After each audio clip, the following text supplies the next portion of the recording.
Hey guys, welcome back to another episode of Conceal Carry Training with Max Michel, presented by Galco.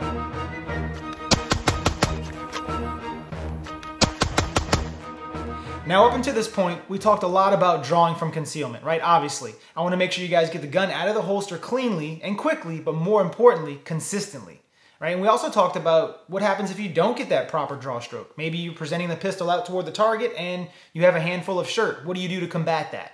We kind of went through some different shooting drills as well. We even talked about why we carry to protect our loved ones, whatever it is that your why might be. We talked about why that's very important and how we structure our lifestyle based upon that. But something that we didn't mention up until this point, and really, honestly, what gets failed to get mentioned quite a bit is the foundation of our carry system, being the belt system, right? We always talk about great holsters and getting the right gun that fits you the best or the holster that fits you the best, but many of us don't really think about the foundation or the structure of how that all works. And that's what we're going to be getting into in today's episode, the foundation, our belt system.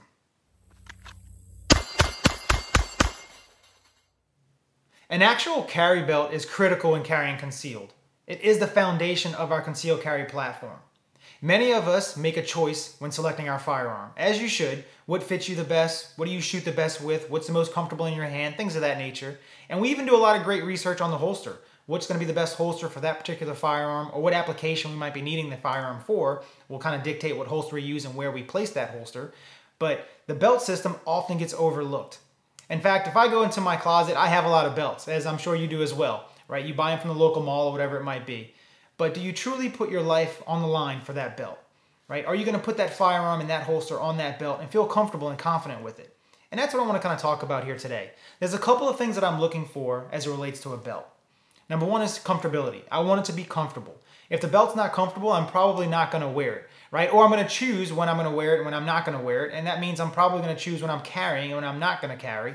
And we all know if you're choosing when and where not to carry, you're probably going to need it when you don't have it, right? So we can't make that choice. We don't know when that's going to be presented to us. We need to carry at all times. So the belt itself and the system that we have needs to be comfortable enough to where we're confident in it and we're going to utilize it on a daily basis, or else we might as well not carry, right? We need that system to be right for us. And the belt is a big part of that system.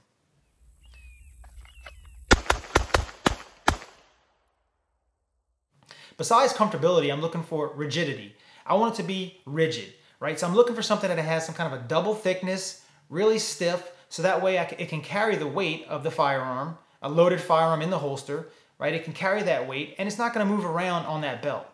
Maybe your belt that you might have in your closet right now from the local mall isn't as strong, right? And I'm not going to put my life on the line for that belt. I want the gun to stay stable and stay in a standard place every time for consistency and repeatability.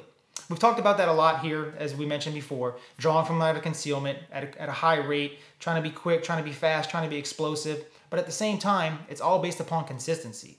The gun has to be in the same spot each and every time. And if it slides around on the belt, that becomes a problem.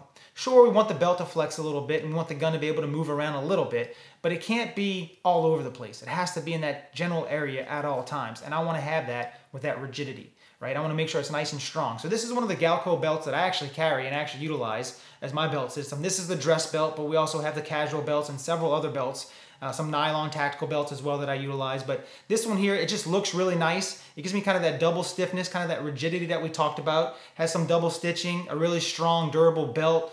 Just overall gives you that great look that you're looking for, but it also kind of gives you, again, that strong stiffness that's going to allow me to put the holster on there with a loaded firearm, put a spare magazine, maybe a flashlight, whatever it is you might want to carry, right? But Galco gives me the ability to have that look and that feel, and more importantly, the comfortability, the consistency, and the overall just protection of knowing that confidence that I have in my system. So guys, be sure to check out all of our belts and all of our gear at Galco. Thanks for watching. Look for our next episode as I take you back out to the range to train. And until then, stay safe.